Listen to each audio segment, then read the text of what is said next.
इस वक्त मैं मौजूद हूँ Surjani town district west Surjani थाने में। 27 न्यूज़ की खबर के ऊपर सरजानी पुलिस ने बेहतरीन कार्रवाई की।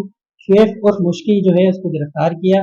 जो मुद्दई थे वो हमारे साथ बैठे हैं, फारूक साहब, उनकी एप्लीकेशन के ऊपर और ये ऑर्डर निकले। फिर शुएब और मुश्की ने जो है अपना इकरार किया जो उसने किया है। मुद्दई ने इनको माफ किया। आइए इनकी ज़बानी सुनते हैं कि ये क्या कहते हैं।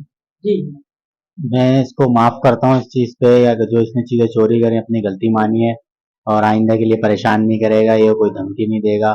और इसमें हम सरजानी के SHO के शुक्रगुजार हैं इस हिसाब के कि उन्होंने हमारी मदद करी, हमारी वीडियो के ऊपर उन्होंने फौरन अमल करा और इसको गिरफ्तार करा। जी, आपने फारूक की गुफ्तगू सुनी। हम जो शुएब और मुश्की है उससे पूछते हैं कि वो क्या कहना चाहते हैं इस हवाले। हम यही कहना चाहते हैं कि जो गलती हुई, गलती की माजरत करते हैं, लिहाजा नेक्स्ट टाइम ऐसी गलती की कोशिश नहीं करेंगे।